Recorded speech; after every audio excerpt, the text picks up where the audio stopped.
Alright, this video is going to focus on section 2.5, which is over the distributive property. This one also has some review that we did in videos 2.1, where we did like terms. So some of these vocabulary words and some of these example problems are going to be review. I really encourage you when I tell you, hey, pause it, practice this. It's pretty important. When we talk about these first vocabulary words, equivalent expressions, two expressions that have the same value for all values of the variable. And all that's really saying, and it's going to seem kind of silly to some extent, but that's like saying 2x plus 1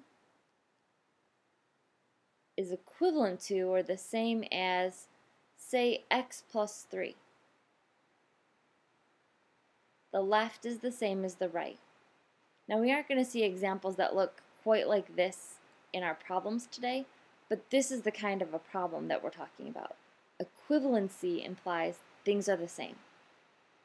We're going to be looking at the distributive property. I know you've used this one before, but we're going to be finding the product, remember multiplying a number times a sum or a difference.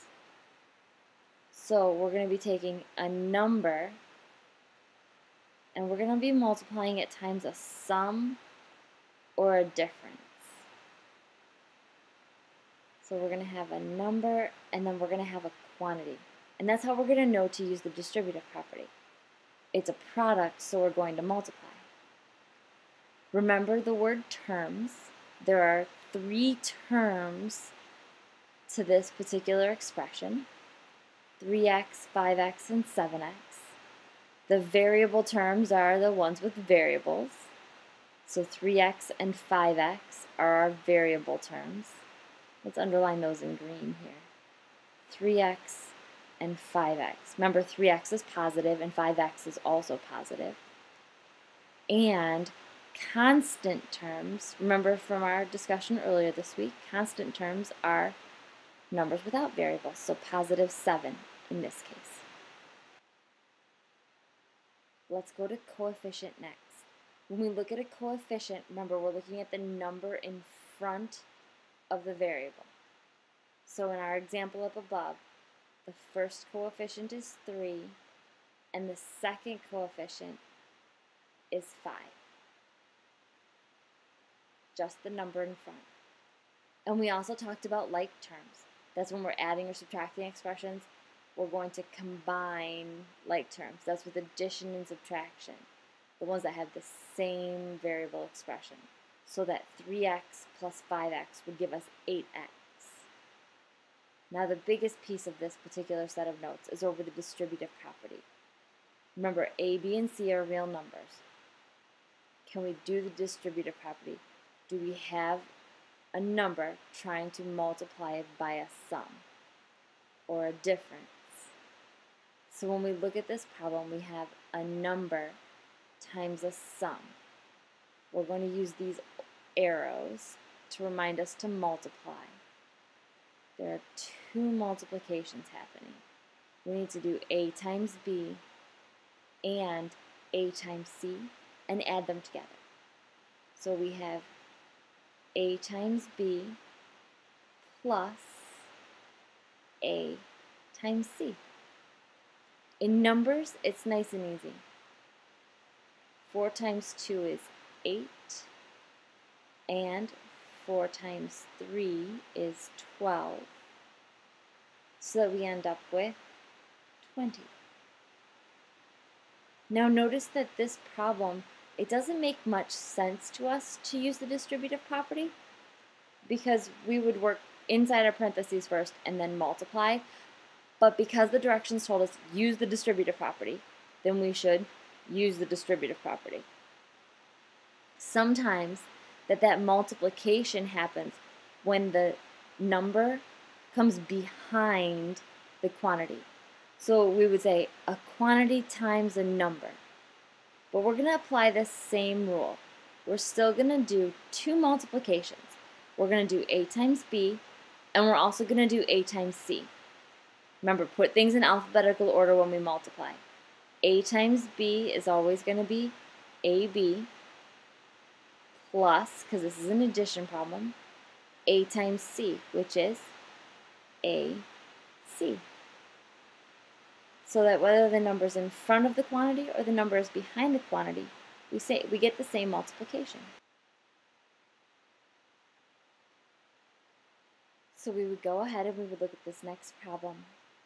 And we're going to multiply 2 times 3, and we're going to get 6. And we're going to multiply 2 times 5, which is 10.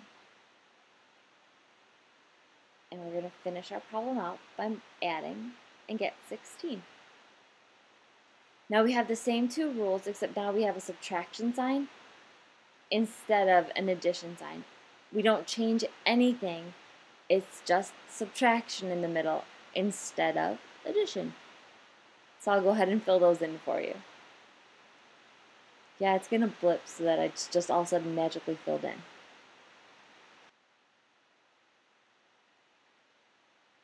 So it's magically blipped in onto your screen. And notice that we did A times B to get AB, and we did A times C to get AC. Because it's subtraction, I kept my subtraction.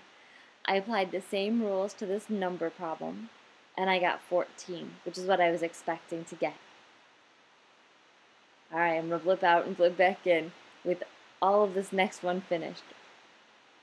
And remember that we have to multiply going the other way this time.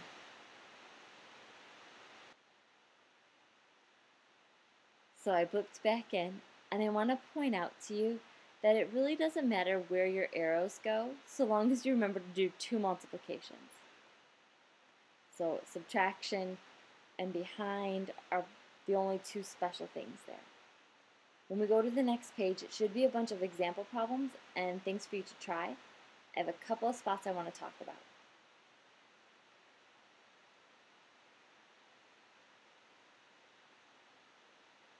Again, these are a bunch of example problems. Pause the video, give them a try. Pause it. Okay, hopefully you've done that, and I want to talk about just a couple of pieces. Remember that reminder that when we do x times x, that's when we get an x squared.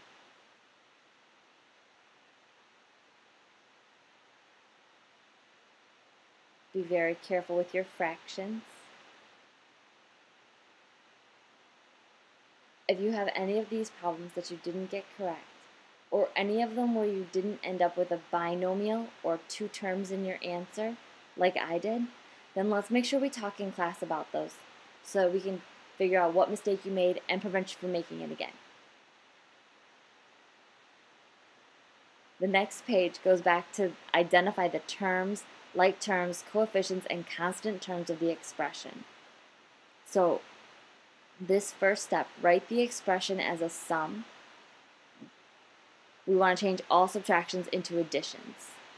So we're going to change 2x plus negative 5 plus 8x plus negative 3. Oops, I missed my x. Now, my terms are to list those 4 pieces. So 2x, negative 5, 8x, and negative 3. My 4 terms. Then we go to coefficients. Remember, coefficients are in front of variables, and they're just simply the number. We have 2 coefficients in this example, 2, and we also have 8. Our like terms are the ones that I'm allowed to combine, the ones I'm allowed to add. So in this problem, that's 2x and 8x. And don't forget those constants can still be considered like terms, negative 5 and negative 3. And I kind of cheated and I told you my constant terms ahead of time. Negative 5 and negative 3. Using that vocabulary, you should use it a lot too, then these problems won't be problematic, ever. Our simplified answer then, that's the one that happens when we combine our like terms. 2x and 8x, when I put them together, I get 10x. And negative 5 and negative 3, when I put them together, I get negative 8. Remember, plus and negative in subtraction are the same. So that if you write this as 10x minus 8 is just the same or equally as okay as putting plus negative 8. Go ahead and give the next one a try so you're practicing.